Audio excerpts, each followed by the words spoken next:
अस्सलाम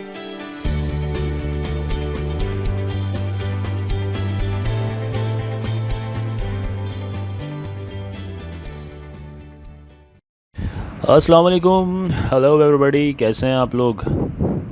एंड इन्फोहॉलिक्स, मुझे जो है वो पता लग रहा है कि आप लोगों की कन्फ्यूजन काफ़ी है टेस्ट को लेकर और मार्क्स को लेकर, और ये जो आए दिन जो इनके बयानात बदले जा रहे हैं, तो क्या चक्कर है, क्या करें, कितने मार्क्स होगा, एक पास हुए नहीं हुए, ये जो कन्फ्यूजन चल रही है, तो आई थॉट इसको थोड़ा सा एड्रेस कर दूं। देखो, अभी जो इनका लेटेस्ट बयान आया है, ये एजुकेशनल हमारे जो मिनिस्टर हैं, तो ये कह रहे हैं कि शाह साहब ये कह रहे हैं कि कम से कम जो हमारे कैंडिडेट्स पास हुए हैं वो हैं कुछ 2000-2500 आउट ऑफ 1,60,000 और आई डोंट नो 65,000 कुछ जीएसटी की जो टेस्ट हुए थे। तो ये कह रहे हैं कि 1% जो है वो सिर्फ कैंडिडेट पास हुए हैं और वो कुछ इतना ही बन रहा है, 1000, 1500, 2000। और ये जो कैंडिडेट्स हैं ना, इनसे हम इंटरव्यूज़ नहीं लेंगे, ठीक है, और इनको हम डायरेक्ट प्लेस कर देंगे। बाकी के जो कैंडिडेट्स बचे हैं उनको हम दोबारा टेस्ट का मौका देंगे। तो गुड न्यूज़ ये है कि जो लोग रह चुके हैं, जिनका क्राइटेरिया जो है वो फुलफ़िल नहीं हुआ, उनके लिए मुझे ऐसा लग रहा है कि आने वाले 1-1.5 महीने में शायद फिर से दोबारा टेस्ट हो जाएँ, ठीक है, बिकॉज़ बाकी वैकेंसीज़ भी जो है ना उसको फ़िलअप करना है। तो लेट्स होप फॉर गुड, यानी कि सब मिलके होप करते हैं, उम्मीद करते हैं, अल्लाह से दुआ करते हैं। जो पास हो गया वेल एंड गुड, जो पास नहीं हुआ वो तैयारी अपनी नहीं छोड़े, लगा रहे, ठीक है, क्योंकि मुझे लग रहा है कि हो सकता है मे बी इनको करना पड़े, ये दोबारा से टेस्ट कंडक्ट कर लें जेईएसटी का 1-1.5 महीने के अंदर। So don't lose your hopes and be ready for that. अच्छा, लेकिन अब पासिंग का और किस तरह से हम पास हुए हैं, क्या चक्कर है, उसका जो क्राइटेरिया जो है वो मैं आपके सामने डिफ़ाइन कर देता हूँ, उसको अच्छी तरह से आप समझ लें। ये इनका आईबीए वालों का पासिंग स्ट्रक्चर है टेस्ट का, ठीक है। अब इसमें आप देखिए कि ओके, अब इसमें आप देखें कि जो आउट ऑफ 100 ओवरऑल जो है ना 55% कैंडिडेट को लेने हैं, ठीक है, आउट ऑफ 100 ओवरऑल की बात हो रही है अभी। ओवरऑल जो है उसने 100 में से 55 एमसीक्यू सही कर दिए, ठीक है, क्राइटेरिया 1 फुलफ़िल हो गया।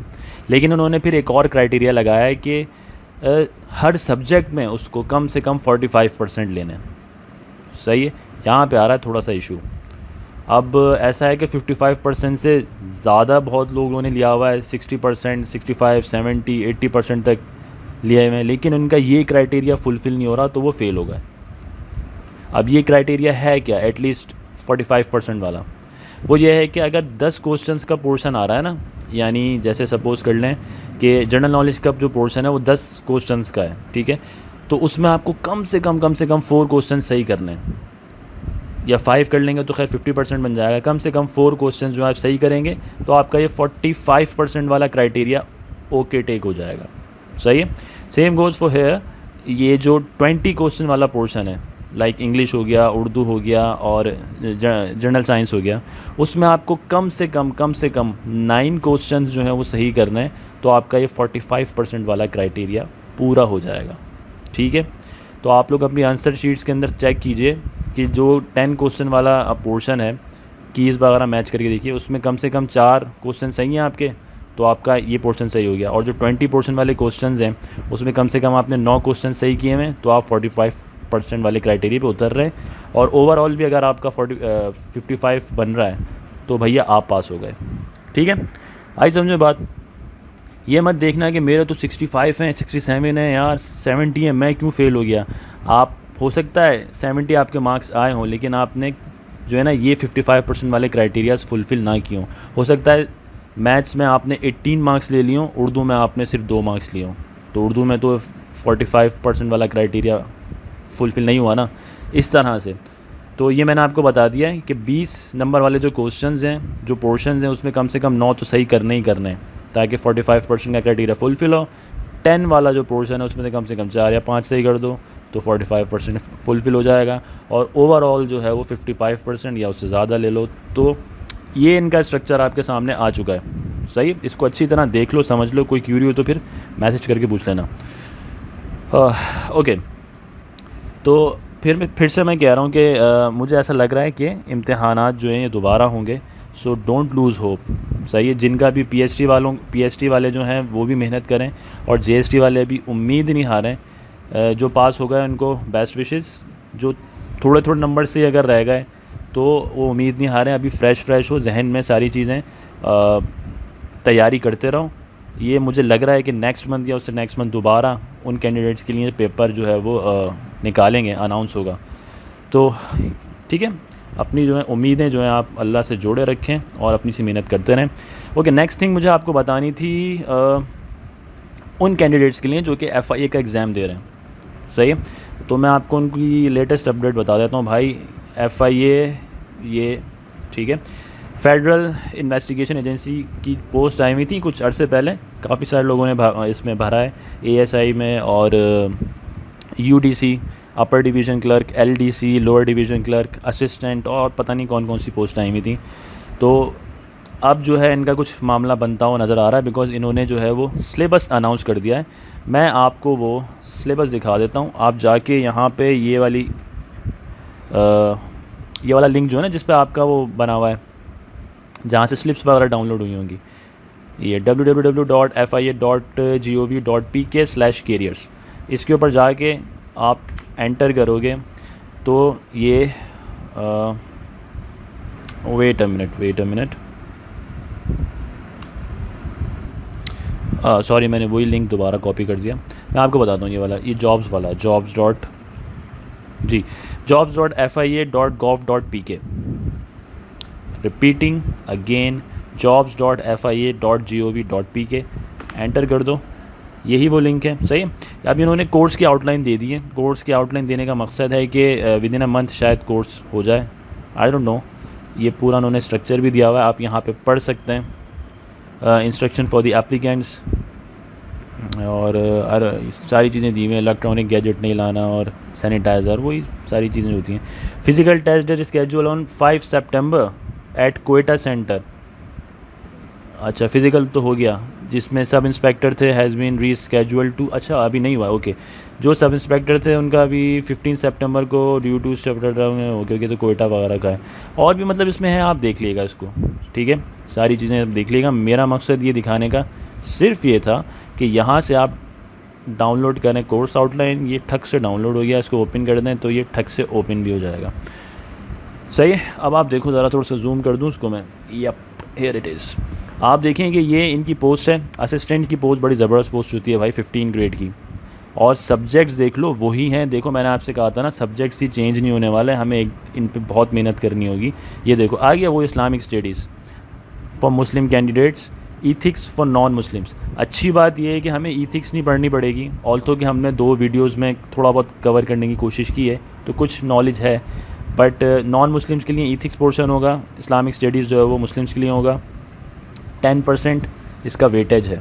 सही, फिर ये पाकिस्तान स्टडीज़ आ रही है, 10% इसका है। English 20%, general knowledge God 20%, computer 20%, IQ 20%।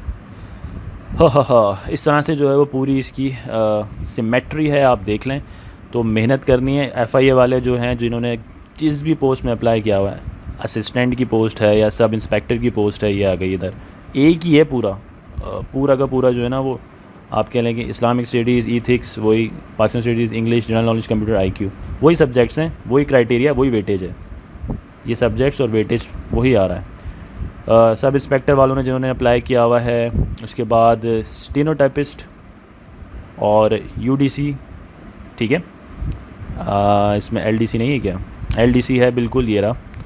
और असिस्टेंट सब इंस्पेक्टर BPS 9 की पोस्ट है, ये कांस्टेबल की पोस्ट है, कांस्टेबल ड्राइवर की पोस्ट है, और भी पे इंतहा पोस्ट है इनकी। ओके, LDC BPS 9 वाले की भी है। अच्छा, ये वही था। ओके, अब ये क्या कह रहे हैं, ऑलराइट। अब आप देख लो कितना सिस्टम है, कितना इन्होंने पढ़ने के लिए दिया हुआ है। Islamic studies, basic information holy Quran से, बेसिक इन्फॉर्मेशन हदीस सुन्ना, बेसिक इन्फॉर्मेशन ऑफ शरिया, इनहेरिटेंस, ओ गॉड, क़यास, दियत, तज़ीर, ज़कात सिस्टम, ये भाई बहुत चीज़ें हैं। फेमस पर्सनैलिटीज़, वरियर्स, सहाबा, साइंटिस्ट, किंग, कुछ नहीं छोड़ना, मतलब इस इतना देखने का मकसद है कि आपको कुछ भी नहीं छोड़ना, जितना आप कर सकते हैं उतना करें। Islamic countries, cities, famous Islamic books, early battles of Islam, हाँ गज़वात वगैरह इंपॉर्टेंट होते हैं। खिलाफत राशिदा पूरा पढ़ डालो। लाइफ ऑफ प्रॉफिट मोहम्मद सल्लल्लाहु अलैहि वसल्लम तो मैंडेटरी है ना, मतलब इसके बगैर तो काम ही नहीं है। फेमस पर्सनैलिटीज़ ऑब्वियसली पढ़नी है, और यहाँ शरिया लॉ इनको भी देखेंगे। सारे इनके MCQs में काम कर रहा हूँ उसके ऊपर इंशाल्लाह। OIC इस्लामिक ऑर्गेनाइजेशन, ये क्या है? IOC, OIC होता है ऑर्गेनाइजेशन ऑफ इस्लामिक कॉन्फ्रेंस, बहरहाल आई डोंट नो ये क्या है। इस्लामिक कंट्रीज़ और सिटीज़ वगैरह देखेंगे। फेमस इस्लामिक बुक्स देखेंगे जी, स्पेशली जो ये हैं जो हमारे आयमा कराम जो हैं इनकी किताबें, ठीक है। और इसके अलावा भी जो स्कॉलर्स हैं, इमाम गज़ाली रहमतुल्लाह अलैह, तो सहा सित्ता के बारे में क्वेश्चंस आते हैं, इमामों के नाम के बारे में क्वेश्चंस आ जाते हैं। इट्स इस्लाम कैसे फैला इस्लाम इंडिया में, ये आप चले जाएंगे फिर मोहम्मद बिन कासिम वाले एरा में, ठीक है, 712 AD, महमूद गज़नी, और ये लोग ये पढ़ना पड़ेगा। उमैय्यद और अब्बासी एम्पायर के बारे में क्वेश्चंस आते हैं, ये मैंने अल्हम्दुलिल्लाह पढ़ा हुआ है, मेरा भी 3rd सेमेस्टर में यही था इस्लामी तारीख़ के अंदर, उमैय्यद और अब्बासी। मैं आपको बता दूँगा, गाइड कर दूँगा, इसकी टेंशन की बात नहीं है। जनरल नॉलेज बेइंतहा है ना, मतलब जनरल नॉलेज का तो मतलब है जनरल नॉलेज, अब वर्ल्ड की नॉलेज है, वर्ल्ड डेमोग्राफी है, मेजर फॉरेस्ट हैं, बहुत कुछ है, सही है। एब्रीवेशंस हैं, vaccines, medicines, internet grade information, ये इन्होंने ख़ुद गाइड किया हुआ है, अच्छी बात है, इन्होंने टॉपिक्स दे दिए हैं। हम इन टॉपिक्स को कवर करेंगे तो मज़ा आ जाएगा इंशाल्लाह।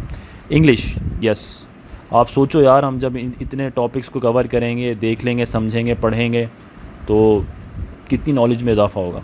इंग्लिश में ऑब्वियसली वोकेबलरी है, वोकेबलरी यार देखो, वोकेबलरी, एंटोनियम, साइनोनियम, इसकी तो आप वैसी तैयारी करना शुरू कर दो। हम ये पैसिव वगैरह को देखेंगे, थोड़ा सा ईडियम्स को देखेंगे, ईडियम बहुत इंपॉर्टेंट हो जाते हैं। और या power of the words, complete sentence, sentence correction is there, तो ये काफ़ी चीज़ें इंग्लिश के ऊपर हैं। पाकिस्तान स्टडीज़ बहुत है, geography of Pakistan, dams, deserts, mountains, ये इंपॉर्टेंट चीज़ें हैं। फॉरेस्ट इन पाकिस्तान, कितनी वॉर्स हुई हैं, president, prime minister, chief minister, ये करंट अफेयर्स के अंदर आ रहा है सब कुछ। और ये सेंटो, CTC, सार्क, ये पाकिस्तान के नेशनल ट्रीटीज़, आप देख लो सिलेबस। कश्मीर ये जो अभी लेटेस्ट प्रॉब्लम्स चल रहे हैं, कश्मीर प्रॉब्लम है, एग्रीकल्चर इन पाकिस्तान क्या सिचुएशन चल रही है, नेशनल सिम्बल्स इन मिलिट्री, आहा, okay, books about Pakistan scientist including personalities, and the series goes and on. तो IQ में देख लें, ये वर्ड प्रॉब्लम होगी, डायग्नोस्टिक टेस्ट होंगे, ग्राफ्स होगा, रेशो होगा, अर्थमेटिक क्वेश्चंस होंगे। तो FIA वालों तैयारी पकड़ लो भैया, ठीक है।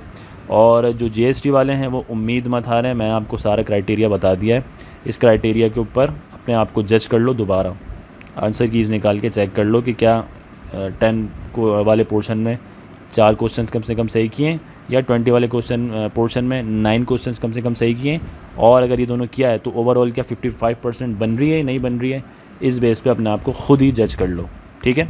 जो थोड़े बहुत रह गए उन लोगों के लिए फिर बता रहा हूँ, गुड न्यूज़ मुझे लग रही है, पता नहीं क्यों मुझे ऐसा फ़ील हो रहा है कि हो सकता है आने वाले 1 से 1.5 महीने में या 2 महीने में ये फिर से टेस्ट कंडक्ट करवा ले। इनको करवाना ही पड़ेगा, बिकॉज सक्सेस रेट बहुत कम है, सीट्स, नंबर ऑफ़ सीट्स बहुत ज़्यादा हैं।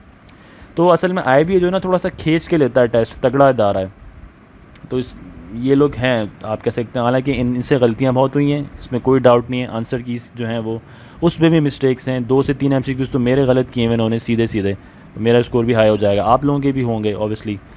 तो खैर बहरहाल ये थोड़ा सा मैं आपको गाइड करना चाह रहा था। आई होप कि ये कन्फ्यूजन आप लोगों की क्लियर हो गई होगी, और FIA वाले जो हैं वो अपना क़िबला ज़रा सुधार लें, ठीक है।